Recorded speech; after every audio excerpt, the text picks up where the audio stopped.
My name is Muzammil Abbasi and I'm from Habib University, Karachi. Right now, I'm in physics lab of Lahore University of Management Sciences. I'm here to demonstrate an experiment where we determine average lifetime of muons. Previously, we used this NIM-based setup. NIM stands for Nuclear Instrumentation Module. Now, we have developed our own schematic involving FPGAs. Here we have three scintillators inside this black box stacked over each other, and attached to them is photomultiplier tube.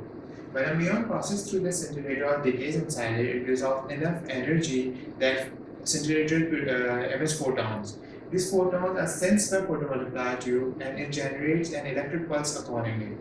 This pulse then goes to this discriminator circuit, which filters noise from it and processes them such that FPGA can read it. FPGA then sends signals coming from all three channels and applies logic to determine when a muon entered the system and when it decayed and what was the time between those events. This data then goes to computer to MATLAB and MATLAB performs further analysis. Now, if you see the graph that is being plotted has an exponential decay trend. We fit the graph using exponential function and least square method and compute its average. So right here, the average of lifetime of around 7,700 muon is measured to be around 2.15 microseconds. Now let me further explain how this discriminator circuit and FPGA works. Discriminator circuit has three sections: first stage amplifier, second stage amplifier, and then monostable multivibrator. Let's see how the pulses look like at each stage through oscilloscope.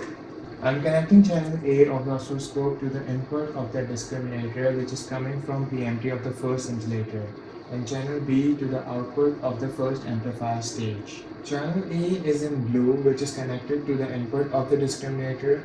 Channel B is in red, which is connected to the output of the first stage amplifier. It can be observed that first stage amplifier is a non-inverting amplifier with gain of around 10. Now let's connect channel B of the oscilloscope to the output stage of the second amplifiers.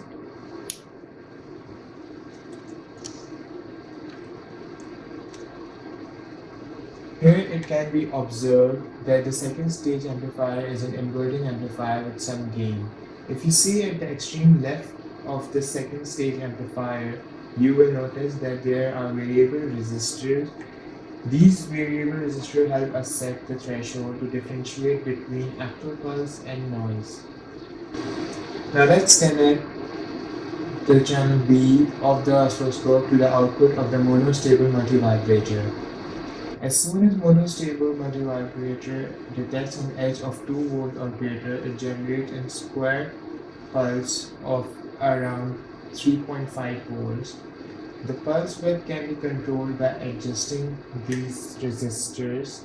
From monostable multivibrator, pulses then go to FPGA. Here how FPGA is configured. At the start of the experiment, FPGA is configured by MATLAB on the computer, where we define the delay required to align the pulses and all the required logics that are start and ideal and abort. Following are the definitions of the logics. Start logic is A and B and not C. What it means is that scintillator A and B detects a muon, but scintillator C did not, which means that muon is captured in the system. The time measurement can start. End logic is not A and B and not C. This means that the muon that was captured in the system in scintillator B has decayed and time measurement can stop. Ideal logic is not A and not B. This allows FPGA to keep measuring time unless the end logic gets true. And abort logic is A or C.